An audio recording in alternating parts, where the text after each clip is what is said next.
আপনি আপনার কর্তব্যটা পালন করুন।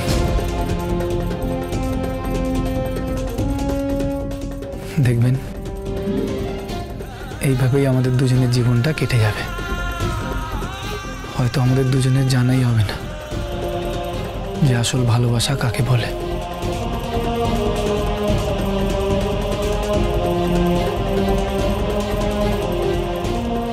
এইসব কথাগুলো তো আমার জানা, তাহলে এমন কষ্ট হচ্ছে কেন? কেন আমার চোখে জল আসছে? আমার ওনার পথ তো আলাদাই। কথাগুলো বলে আমার এরকম কেন লাগছে? এই কথাগুলো তো আমরা প্রথম দিন থেকে জানি। কেন মনে হচ্ছে বুকের ভেতরটা আরো ভারী হয়ে গেল?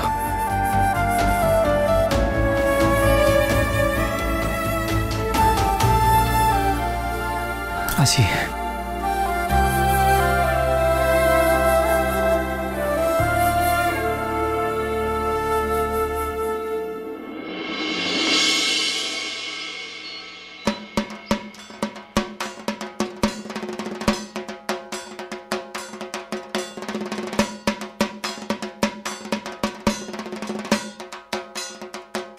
মা, হ্যাঁ বলুন। এবার তাহলে আপনাদের বংশের আদি দুর্গা প্রতিমা প্রতিষ্ঠা করি। হ্যাঁ ওই তো দিদি এই যে হ্যাঁ ঠাকুরমশাই, এবার আপনি প্রতিষ্ঠা করে ষষ্ঠীর পুজো শুরু করে দিন। দেখি। হ্যাঁ তাহলে ভাই হয়ে গেছে। হয়ে গেল। এই দাদা ভাই, হয়ে যাক। হয়ে যাক। দেখি দাও দাও দাও দাও দাও। চল চল।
বাড়ির নতুন বউরা এসে গেছে, চলো আমার হাতে হাতে পুজোর কাজ করবে। চলো শিখতে হবে তো সব। হ্যাঁ এরপর তো তোমরাই সব করবে।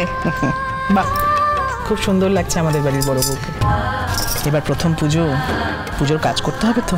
এসো এসো এসো আমার সঙ্গে এসো। এসো।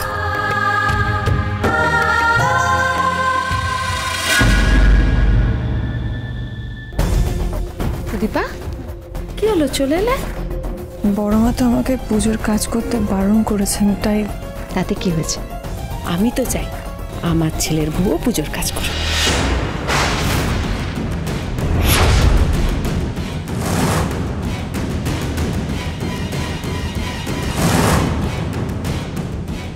চলো এসো। মধুকৈটভ বিধ্বাংসী বিধাত্রী বরদে নমঃ।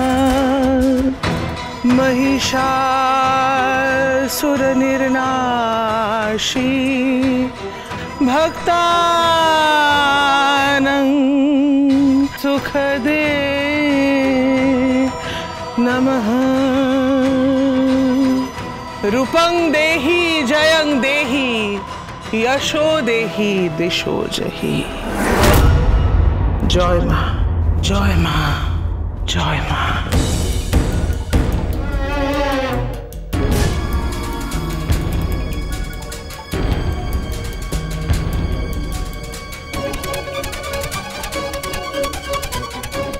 আমাকে দেখে আপনারা অবাক হয়ে গেলেন। অবাক হবেন না, আপনাদের গুরুদেবের আশ্রম থেকেই আমাকে নির্দেশ দিয়ে পাঠানো হয়েছে। আমি তো এসেছি এই বাড়িতে কিছু আশীর্বাদ বয়ে নিয়ে। এই বাড়িতে নতুন বিবাহ হয়েছে।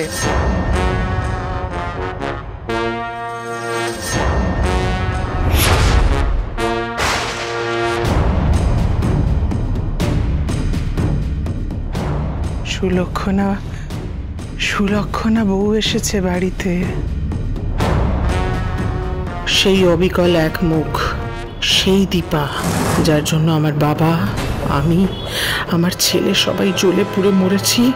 অবিকল সেই দীপার চেহারা। কিন্তু আমাদের গুরুদেব তো কিছুদিন আগেই শেষ নিঃশ্বাস ত্যাগ করেছেন। তাই তো উনি নিজে আসতে পারেননি, আমাকে পাঠিয়েছেন। আমি এসেছি আপনাদের বাড়ির নববিবাহিতা সুলক্ষণার বউকে নিজে আশীর্বাদ করব বলেই তো এলাম।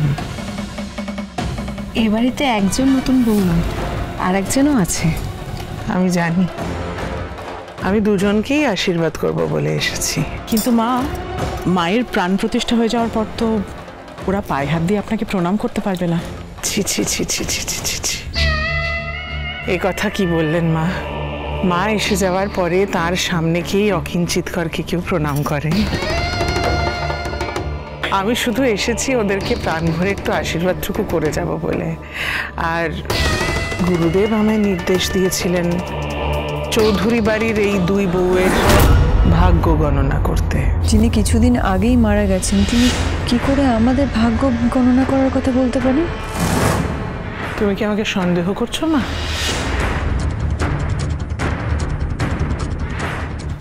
না না মা, সেরকম কিছু না। অভি, ওনার বসার ব্যবস্থা করো। মা, আমার ছেলের মানে এই বাড়ির বড় বউ, পরমা, তুমি দেখবে ওনার যেন কোনো ত্রুটি না হয়, কেমন? অভি, এসো মা, বসুন, আপনি দাঁড়িয়ে থাকবেন না, বসুন মা।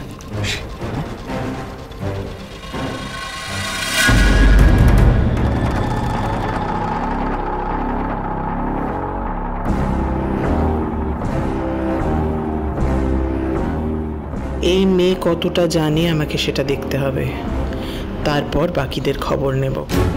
আমি সেনগুপ্ত পরিবারের শেষ চিহ্ন মিটিয়ে দেব, যেমন করে ওরা আমার পুরো পরিবারটাকে শেষ করেছে ঠিক তেমন করে।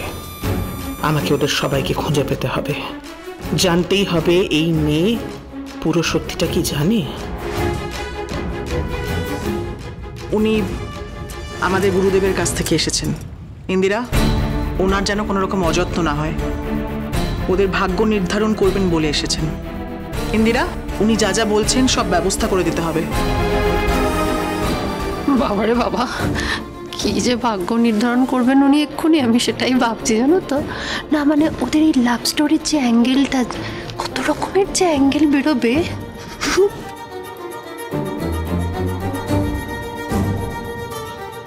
কিন্তু একটা জিনিস অনির্বাণ, এবারেই তো খেলাটা জমবে। হ্যাঁ দিদি, এই সুবাদে হলেও তুমি মেনে তো নিলে যে সুদীপা এই বাড়ির বউ। ইন্দিরা, তুমি আজকাল খুব মুখে মুখে কথা বলছো তো। ছেলে বিয়ে করে বাড়িতে বউ নিয়ে আসার পর খুব বুলি ফুটেছে, তাই না?